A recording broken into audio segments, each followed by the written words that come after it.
results of some statistical analysis concerning the Harrier's population size and trends over time. So, okay, so I hope you see my presentation now, right, on your screens? Yes. Okay, good. So I will leave this belt on the left because it's quite helpful. So so as you probably know, we need quite a couple of quite central indicators of population to design effective conservation, like population size, population trends over time, or spatial distribution of hotspots for a given population. So these are really important things to know if we want to effectively conserve an animal, but it's not so easy to collect this data and these population indices. And I would like to introduce something which is called detectability. And detectability is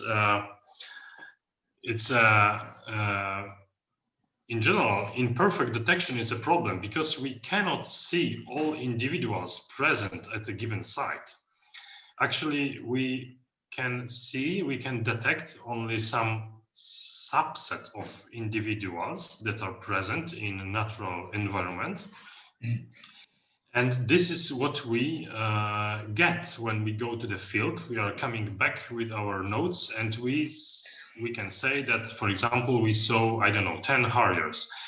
But these 10 Harriers, it's not necessarily the true number of Harriers which were present at a given site. This is only the fraction or part of Harriers which we detected, because the true number could be sometimes much higher. So what we see is a result of both true abundance of a given species, but also this detectability, which sometimes could be really low. So it's good to know detectability, and that's why it's also good to try to at least to estimate somehow the detectability. So this detectability problem is generally getting more and more obvious, and more lot of interest around this detectability estimations. But we have different possibilities how to estimate detectability. We were using a double observer approach, but we have also this distance sampling on N-mixture models or occupancy models and so on. So these are statistical tools that helps us to estimate, I'm going back for a moment, of this p-value, of this detectability. So this is maybe not super user-friendly figure, but it's not so difficult because this is the z value is a true abundance at a given site of a given species. So what you can imagine two scenarios for a given study area. There is no Harriers, for example. So then you can detect only no Harriers. So then your observed abundance is obviously zero. But if the species is present, like here, it's not the result of your observation is not so obvious, because you can either detect or not detect the species, and the result of your observation would be influenced by, first, number of visits. More visits there is, the higher is the chance to detect a species, but also this detectability. So detectability, there's a probability of detecting species given the species is present at the site. And as I mentioned before, this detectability is almost always below 1, which means that you are detecting only part of the population available or present at a given site. And of course, it affects also the population size estimations, because the observed population size here is this Y letter is a result of true abundance and detectability. So it's more or less the same as I showed you before.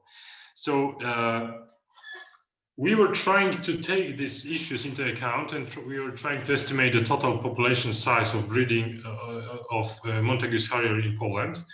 We were also trying to find some associations between population size and habitat variation, and also we were trying to identify hotspots of this species in Poland to make our conservation efforts more effective. So we designed this. The study was conducted during the 2 periods, and at each plot, with plots were 10 by 10 kilometer in size, we have 2 visits, and 10 points per plots were set, and half an hour. Observers spent half an hour looking for a harrier. But the first problem we found was the quite obvious question: where to set the sampling sites, sampling plots. As we already know, the distribution of Harrier in Poland, it's not evenly distributed species. There are some areas with higher abundances, like here or here, and some areas with low abundance, or even no. I mean, the Harrier is not present at these sites. So simple random sampling would generate us a lot of plots without a species, which is not good, because you have to spend a lot of time, money, and invest people efforts to detect no species by definition, because there is no Harriers in these regions. That's why we started as a first step, we started this predictive model. To do this, we aggregated all available data concerning Montagu's Harrier presences or absences across Poland. This is the map. You can see we were able to estimate. We were able to find information concerning the species at over 1,000 plots across Poland, and we used these plots to for all these plots. We collected also almost 100 environmental variables, like land cover, bioclimate, vegetation, agriculture intensity, and so on, using different sources of data. And with the help of random forest model, we tried to find associations between presence or absence of species on one side, and these 100 environmental variables on the other. Random forest, just a few words about this method. This is a non-parametric method which is really effective. There are a lot of advantages of random forest. You can, as compared to general linear models, which most of us, I guess, use, there are some obvious advantages of random forest approach, which is you can forget about distributions, and also collinearity is not that important. So this is really effective tool in looking for associations between, for example, species present and environment, and also in predicting species presence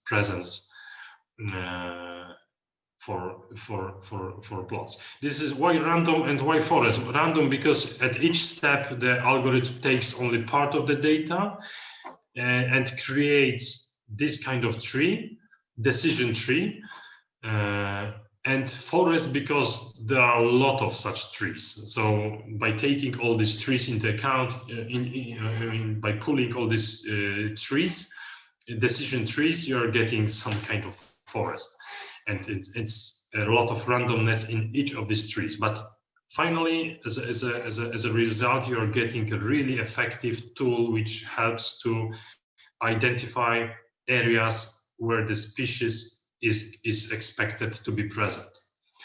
So this is what we did, and the test error of this random forest was really low, below 6%. So 6% sites were wrongly I mean, the presence of the species was wrongly estimated for only 6% of the sites.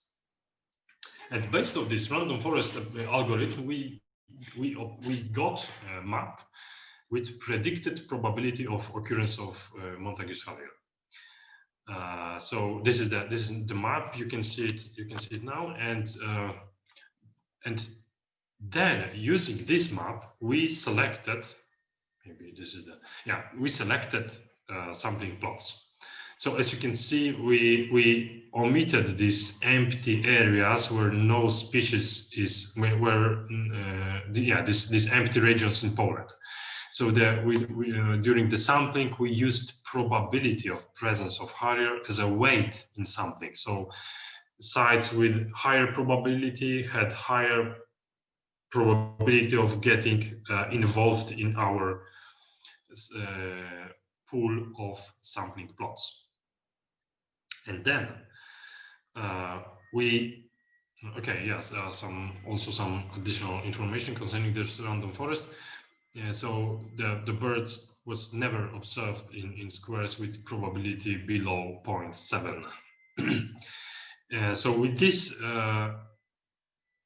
so this is the result of our random forest modeling. We have a set of sampling plots, but also next we tried to estimate detectability because at 30 squares we surveyed the species twice. We performed 2 independent counts, and we, with the help of these 2 independent counts, we were able to estimate detectability, that is probability of detecting species, given the species is present at a given plot. So as you can see, the detectability estimated was around 60%. Which means that you have still pretty high chance of omitting the species, around 30%, slightly below 30%, despite the species is present. So this is, to me, is quite important information that we can still quite easily overlook presence of a species, despite the species is present. So when you interpret the results of your surveys, it could be good to know that some part of the population remains undetected. And with the help of knowing this detectability estimation, and we performed, as I mentioned earlier, we performed counts on the 100 plots. And there are some, we divided, I will not go into the details, but we divided all these squares into optimal and suboptimal, and also Białowieża marshes, which is a very good place as a hotspot of Montagu's Harrier. It was also estimated independently, but finally we got an estimation for this first period, and it's around nearly 4,000 pairs. And also for the second one, more up to date, and it's below 3,000 pairs. And these are the,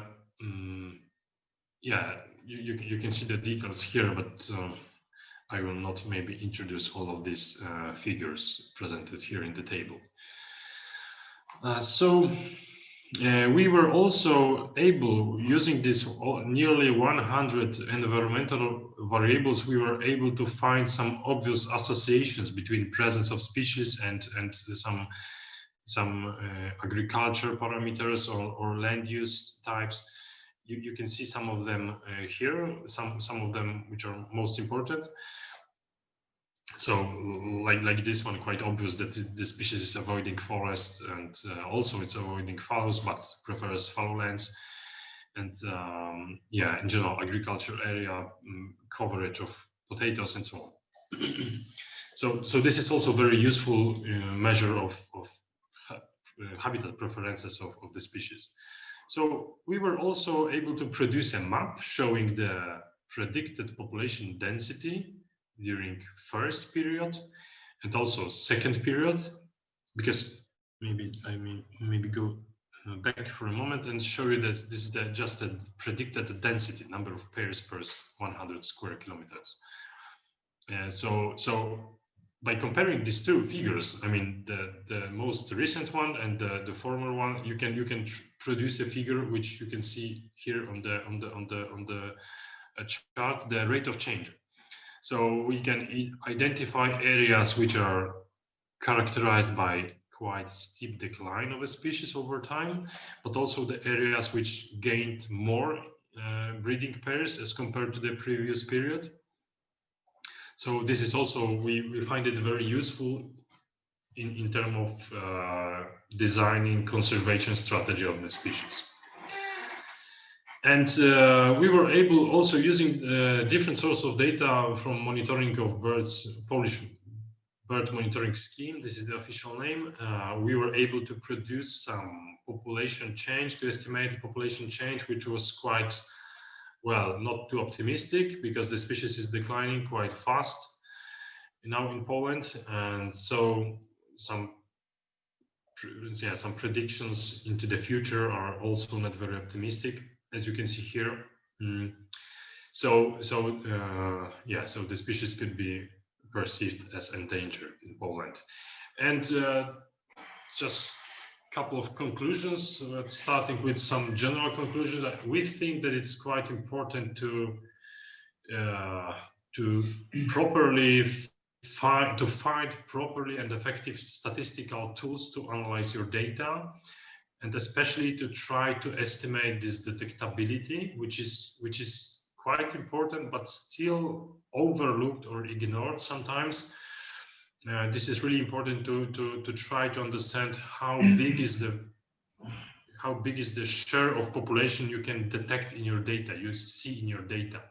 This is quite central. And of course, this random forest model was possible to run this model by using all old existing data from different ornithological monitoring or inventories and so on.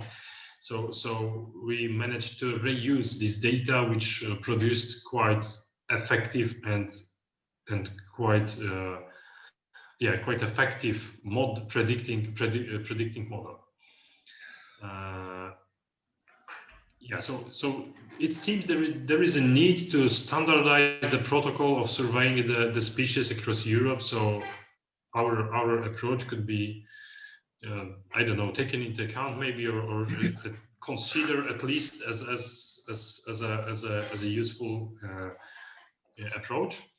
And if we can say something about the species in Poland, I think that of course we know pretty well the population size now, and we can say that the substantial proportion of the EU population now breeds in Poland, which is also important for us, that we are responsible for the species. So we should pay a bit more attention to the species and more efforts to conservation of the species. And unfortunately, the population decline seems to be quite fast. It's nearly 5% per year, which is not good, I would say. And we know some preferences, some habitat preferences of this species. So we can potentially select some hotspots or some regions, some areas which could be more and less useful for the species in the future. And we can, based on this, we can also say something about, we can predict how future changes in land use in Poland could affect the species. Yeah, and we were also managed to identify the threats for the species, which are mainly farming practices and as Dominik mentioned before, and also predation. Okay, that's all. Thanks a lot for your attention, and seems we have still 3 minutes. Thank you.